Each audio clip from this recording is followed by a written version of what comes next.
Pak Tony bisa tolong ceritakan gimana asal-muasal keluarga Pak Tony yang asalnya ayah Pak Tony adalah kiai dari salah satu masjid di Bandung ya, di daerah Lodaya.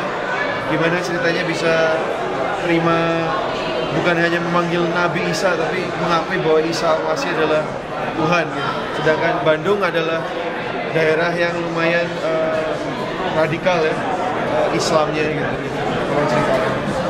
Waktu itu tahun 94 saya deal dengan Tuhan. Saya deal dengan Tuhan bahwa saya bilang, Lord, you can take everything I have. Tuhan boleh ambil semua apa yang saya punya, pekerjaan saya, karir saya, green card saya di Australia. Saya hanya minta satu, jangan sampai mami saya tolak saya. Waktu itu saya tulis surat sama orang tua saya bahwa saya telah disembuhkan dari narkoba dan saya telah disembuhkan dari manic depression. Saya tulis yang menyembuhkannya Tuhan Yesus dan saya melayani dia. Satu hari waktu saya waktu saya sedang di khotbah di persekutuan saya, ternyata ada telepon dari mami saya. 2 bulan kemudian ada telepon dari mami saya, Pastor Tony, phone from Bandung. Saya bilang, I'm in the middle of preaching. Saya tahu, it's very important ini dari mami saya. Saya dengan rasa takut, saya sudah berpuasa 3 bulan, saya berpuasa untuk dealing dengan Tuhan, jangan sampai mami saya tolak saya. Waktu saya angkat telepon saya, mami saya bilang, Assalamualaikum. Secara teologis, saya bisa menjawab Waalaikumsalam.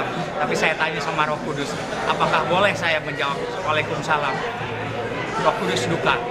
Kenapa engkau malu menyatakan jati diri bahwa engkau sebagai pengikut Yesus? Saya tidak sanggup untuk mengatakan Shalom Elohim kepada mami saya karena saya takut mami saya sakit jantung atau apa. Akhirnya saya berlutut, saya berdoa, Roh Kudus memberikan kekuatan. Akhirnya dengan kekuatan dari Roh Kudus saya katakan Shalom Elohim mami. Benar, saya orang Kristen. Lantas mami saya mengatakan pada saya, dulu kamu masuk penjara, tetap anak saya. Dulu kamu jadi morfinis, tetap anak saya. Dulu kamu pecandu narkoba, tetap anak saya.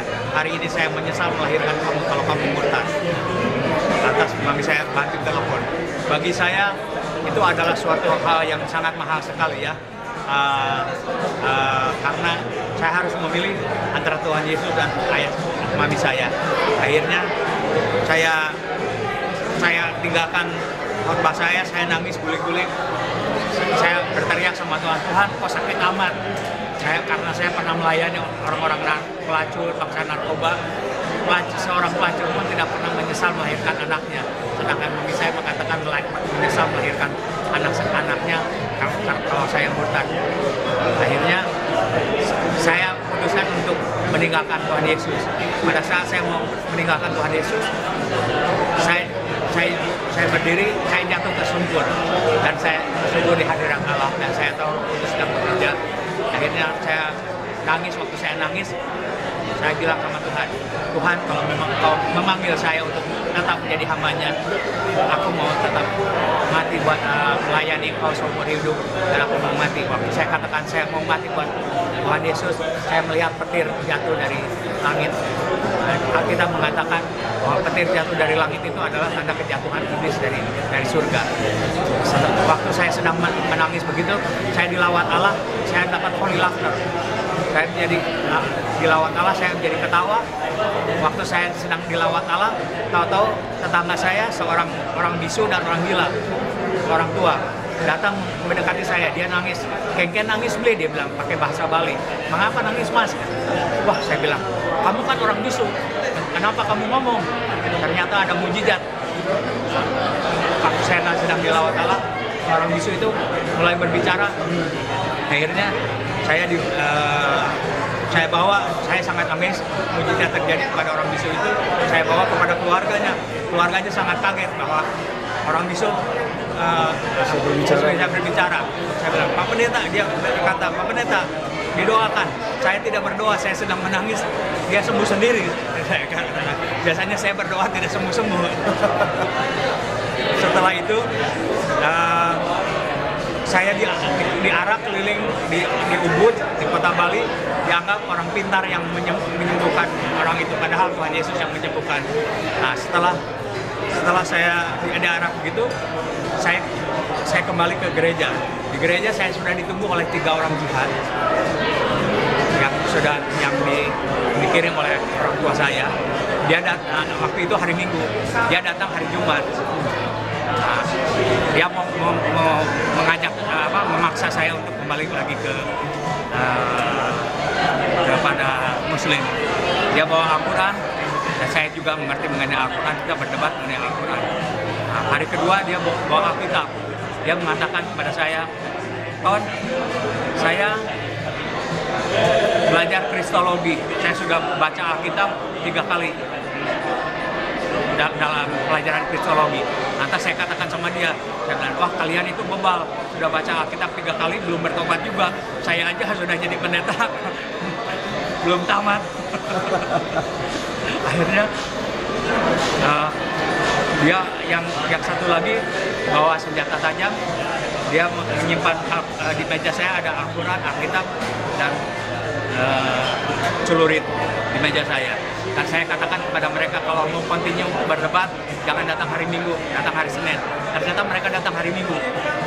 Lantas saya tanya sama mereka, kenapa kalian datang hari Minggu? Saya katakan, kan hari Minggu saya ada pelayanan. Nah, kami datang, mereka bilang, kami datang bukan untuk berdebat. Semalam mereka menyantet saya. Ternyata santetnya tidak mempan.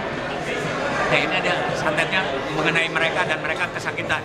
Mereka minta didoakan oleh saya. Hari itu banyak sekali mujizat terjadi di dalam kehidupan saya. Dan ada satu gereja saya tidak usah katakan sebuah gereja di Bali, di kota Ubud itu, dia tidak senang dengan saya membuka gereja. Lantas dia melaporkan kepada polisi evangelis Tony Muhammad Basaman, penginjil gelap. Ternyata banyak di gereja itu mereka mendengar orang Yesus sudah disembuhkan, ada mujizat di sana, mereka datang bawa orang sakit ke tempat saya. Saya ketakutan karena saya takut mereka tidak sembuh. Dan saya waktu itu saya memuji Tuhan pakai gitar saya, waktu saya memuji Tuhan. Waktu saya memuji Tuhan, ternyata banyak sekali kesembuhan ilahi terjadi. Di situ saya mendengar suara Tuhan berbicara dengan jelas.